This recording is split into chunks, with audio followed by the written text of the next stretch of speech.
Hey, what's up everybody? Got another pickups video for you guys, and a very insane one.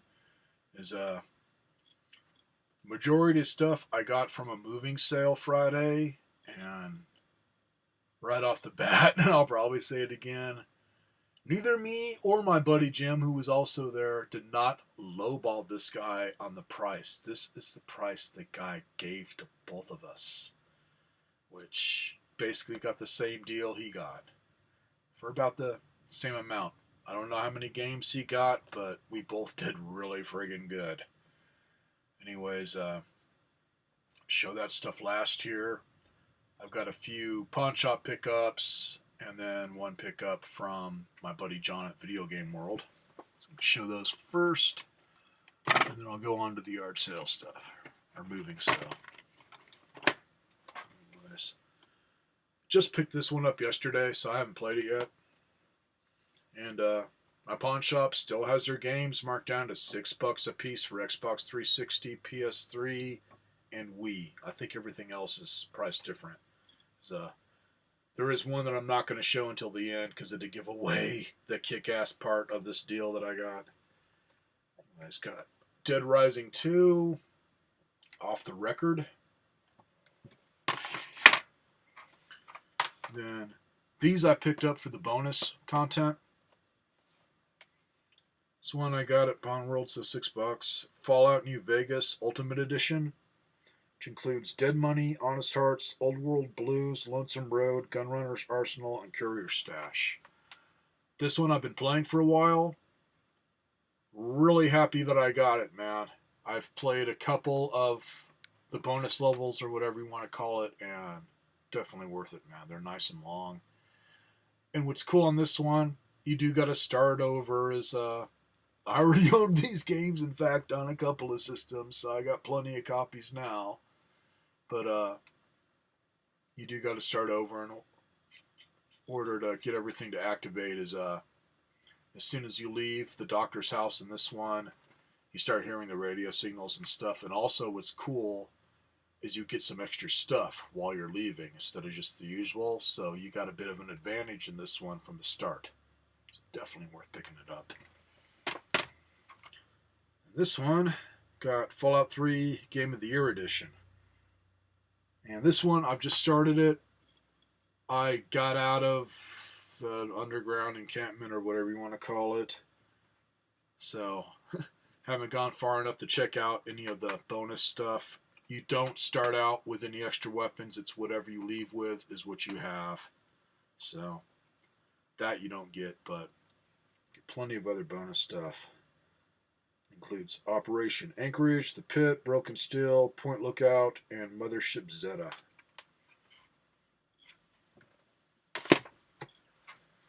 Okay, what I'm going to do on this pickup is the majority of stuff I got from this guy is for the Atari 2600.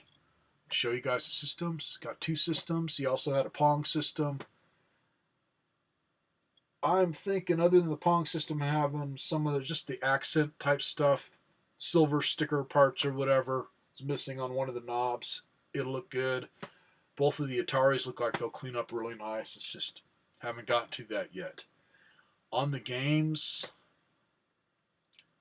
I've got about 60 games. I don't want to be sitting here going through each one because the majority of them, as usual, are all common. You've all seen that stuff before in my vids. What I'm going to do is show you the ones that are either new to my personal collection or ones that have a little bit of value, as I did get some fairly nice gem games here that are either scarce or rare. One of them I'm thinking rare because I already had it in my collection, but I'm going to show it to you anyways because I think that one's about maybe $30 for the cart loose. A lot more if it's boxed.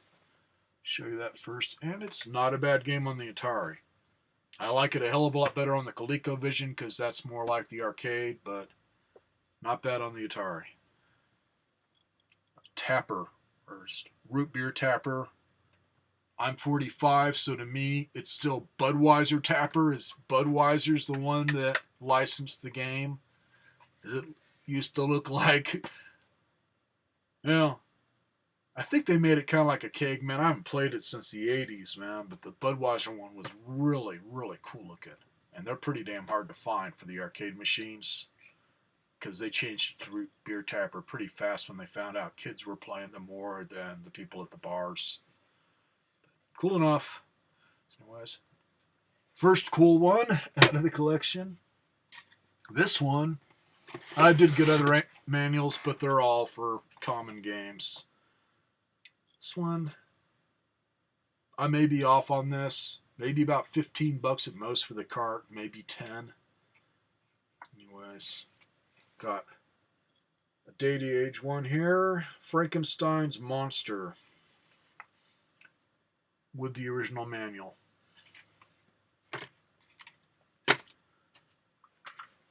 This one's not all that much on value, maybe like $5 at most for the loose cart. It's made by Mythican. Sorcerer.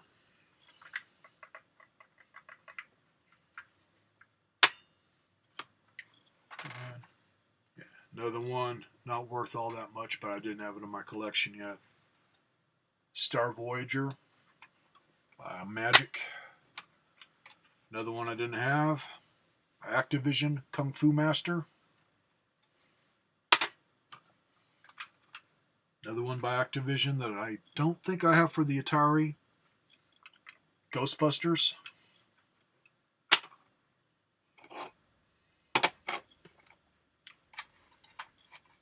And another iMagic game, Laser Gates.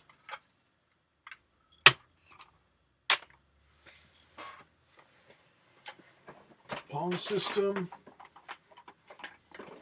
Hopefully this works. Most of the Pongs that I get still work. They just need to be cleaned up a lot. Switches, everything, man, before they'll work good. Looks like this is just really dusty. Anyways, this is another APF TV Fun. Like I say, this knob is missing the little silver top cap and that silver around here otherwise. That one just needs to be tightened up on the inside a little bit. But everything seems to function. It's just really dirty, but it's not beat to hell.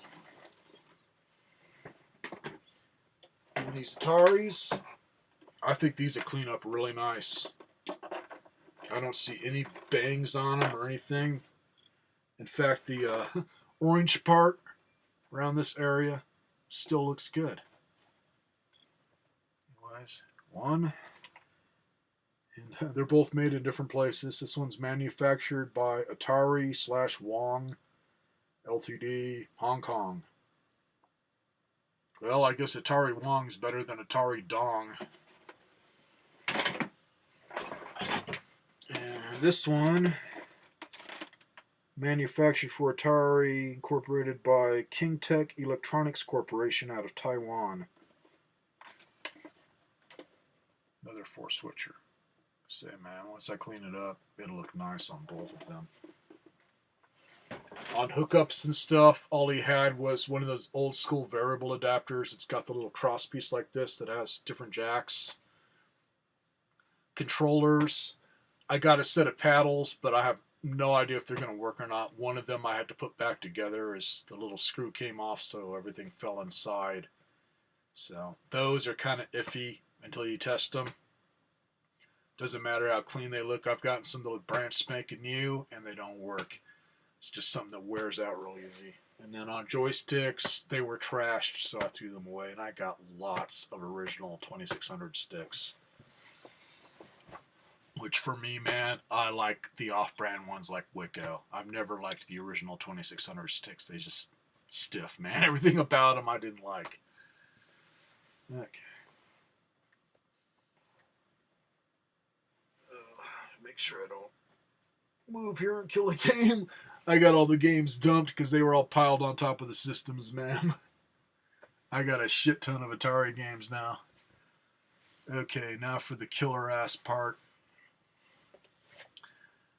All the Atari stuff, that was all in a box. This stuff that I'm going to show, he had sitting on a separate table. Was all his handhelds and a few games. think some of the situation here on why I got everything for such a great price, I'm pretty sure it was grandparents or some other relatives that bought all this stuff for the kids and they just didn't appreciate it. Because you're not going to believe what I got all this for.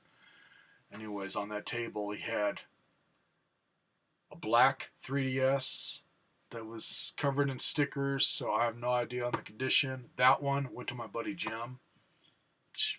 I don't miss it because I got two of them. The other ones were red and then it's like blue or purple. I got a little bit of color blindness, plus I got blue tinted, so to me it looks more purple. Anyways, the red one, not horrible, but definitely has seen a lot of love by a small drooling child. I'll show you that first. It's not beat to crap, other than it's missing the little rubber tabs on the top lid that keep it from making contact. So it's got that kind of line going down from the screen hitting the plastic, but it's not beat to shit. And they both still work. I did get a charger. I'll show you the outside here. Same. A bit scuffed up there, but not beat up. The cameras do work. Bottom's a little bit better. Back of it, just little dings here and there. That's most of it on beat up part, like maybe it got dropped from a small distance. It's just little dents here and there. Otherwise, turn her on.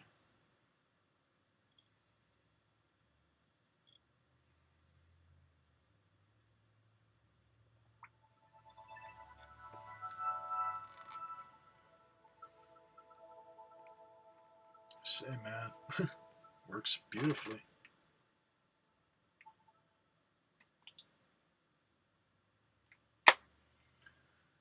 This one had stickers all over the top of it, which, hey, I'm not going to worry about that anymore because when I peeled them off, I just used a magic eraser, just lightly went over it to remove all the residue, and looks way better than the red one. This was obviously one of the adults, and then they just gave it to one of the kids when they got sick of it. So, let's see. Not near as bad. And they're both still kind of dirty, too. I only gave them a light wipe down just so I could start messing with them because they were really nasty dirty. Especially that red one. It was nasty, like the little bastard never cleaned anything. And this one has the little rubberized bumpers to protect the screen. It's just bottom one there. I got to attack it with an ear swab when I pick some up. Just go over it with some alcohol and get all that crust that's around the edge. Otherwise, they cleaned up really nice. What's crazy is every time I find these or any of these type, the DS ones, this bottom screen where you do all the touchpad stuff, they are always scratched to hell. Neither of them are scratched up bad, other than where the corners of this hit on the other one and left the streaks. This one works beautifully.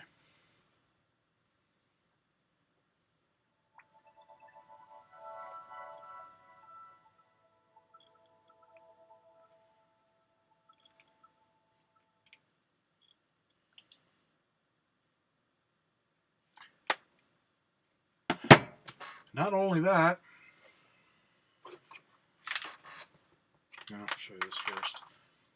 I picked this up after the fact, which this is why I had to make a phone call to Nintendo because I could not play it right away, thanks to this guy having little kids that aren't allowed to do anything. I picked up a copy of Shinobi Pawn World for $8. It is like freaking new, man. There's not a scratch on anything. Anyways, got one game. All the other games that he had for the DSs and whatnot, those went to Jim. I didn't want them. They were all little kid stuff or just stupid shit. But I left with the Jim. Got Super Smash Brothers. And other than not having a box, man, it is like new. Yeah, good game. Now, to make all you guys throw up on your laptop or computer keyboard, because this is going to give a direct hint to what I paid. My buddy Jim paid for his stuff first. He just did the same thing I do, and that's what I do, man. If I got enough cash to where I figure I could work a deal, I just take the whole fucking box. I don't even hardly go through stuff. I just kind of skim through it a little bit to see what kind of stuff it is, and then I take it up, man. I do not recommend, if you find a big box full of retro games, to just sit there and go through it, because then that gives you the idea that you know what you're doing. It's good to play stupid sometimes, man. It really is. Just believe me, it's good to play stupid sometimes and just say, I don't know much about this stuff, but what do you want for it? That's kind of what Jim does, man. And he always gets a good deal. Anyways, the box he got, from what I could see, it was a Zapper gun. It looked like he got both systems, a Nintendo and a Super Nintendo. And on games, I don't know how many, but I saw quite a few NES games and then a few Super Nintendo games poking out the top. Shows it to the guy and it's like, I don't know much about this stuff, man. I'm getting it for one of my kids. What would you like for it? The guy was like, I don't know much about it either, man. It was given to us as a gift. Would $10 be too much? Jim didn't even say anything. It's like, take my fucking money. Now you know what I paid for my stuff. $10. I say, man, with Jim, that wasn't just the box of Nintendo stuff. That was also the black 3DS, which, say, it was covered in stickers, so he could have gotten another good one, like my blue, purple-ish system. And he also got one that, yeah, it was in the box, but it just, I'll wait. I see them around. It looked like it was the Tampax Pearl edition of either a DS or DSi. Looked like it was in good shape, but it didn't have the power supply, just the system in the box. So he got that, and I think one other DS or DSi that was definitely well used. And then all those games. All for $10 fucking. Unreal, man. I have a hard time thinking back to any yard sales that were this good. Because after that, man, back to the shitstorm. I didn't find a fucking thing Saturday, and I went all over the place yesterday. Today, man, I hate to even think about going here. It is nasty. I don't know about you guys, but I'm going to start keeping a map with me and just put a big X over this entire community area or just part of town, man, and just say, don't go here.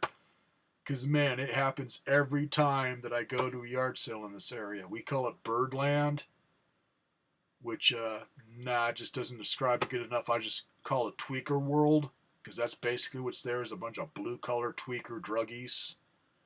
And that's what I ran into today. This was a Craigslist deal, moving sale, listed that they have games. That's why I went. Figured, what the hell, I'll take a chance and see if I can beat everybody else there, which, good enough. I could have gotten all of it, but good enough, man. We both left happy. And Jim, he posts his stuff on Craigslist if there's anything he doesn't want, and he always gives me good deals. So, either way, man, if there's anything good he got, I might end up with it. So the one, moving sale, but it was in Birdland, not too far from the swap meet. So I figured, I'll get up bright and early, check out the swap meet, and then I'll check out this guy's yard sale. It was one to where the sign said indoor and outdoor. On the outdoor, I don't know what the fuck was for sale, man, because it's like there was no tables, no nothing. This just a nasty ass small yard covered in trash and broken children's toys, and then he had like a makeshift front porch, like maybe stuck out 5 feet at most from his mobile. Just had a couch on it covered in junk, and I don't know if it was stuff he just had that he couldn't fit or stuff that was for sale or what. But they were home all this time. I stopped 4 different times. 4th time was the charm. 3rd time doesn't work anymore. It's the 4th time that's the charm. And knocked on the door, and nobody answered. And he had down that he was going to have it at 8:30, and nobody answered till about 9:30. So it's like I drove around a bit, checked out other stuff, and just kept swinging by again because this guy had listed that he had a bunch of GameCube stuff, a bunch of PS2 stuff, and stuff for the Wii. So I figured, okay, man, something's got to be good here. Finally, when he answered the door, which once he opened up the door and I could see the inside of his place, the outside looked quite beautiful. It was like a fucking bomb went off in that damn mobile. And that bomb was a Pringles can full of fucking turds that just splattered everywhere. It's like, oh yeah, man, come in and check out my stuff, man. While he's answering the door smoking a joint, this guy was, I think in his, I don't think he was pushing 30 yet, mid-20s. I couldn't tell, man. He looked like Shaggy's chunkified brother. Shaggin', I don't know. Shaggin' wagon, whatever. But you don't answer the door when you're doing a fucking yard sale smoking a joint. And it was a joint because I could smell the shit, man. His house reeked of it. I keep saying house, mobile. I live in a mobile, so it's like most of the people around here live in mobiles, man. It's just the area. But this guy was the epitome of typical trailer trash. I mean, it was just nasty. He obviously had a dog because I saw a pile of shit on the floor in his living room. Kind of like the Eddie Murphy's Delirious. You guys haven't cleaned up this shit, man. I set my fucking drink on it yesterday. I thought it was a goddamn coffee table. Cleaning up this dog shit, man. I fucking hate this damn dog. That was basically it. A few more turds and he'd have a piece of furniture. And then trash everywhere. Fucking, I don't know what he had for sale, but there was nothing setting out like for sale. It was kind of like just pick something and I'll give you a high price. The only thing I saw is he had kind of a cool looking sword that had a hand carved scabbard. It looked like it was maybe Pakistan or China, but it was kind of like a Tai Chi sword, but the dragon was carved into the wood, and it was nice. Said the magic word.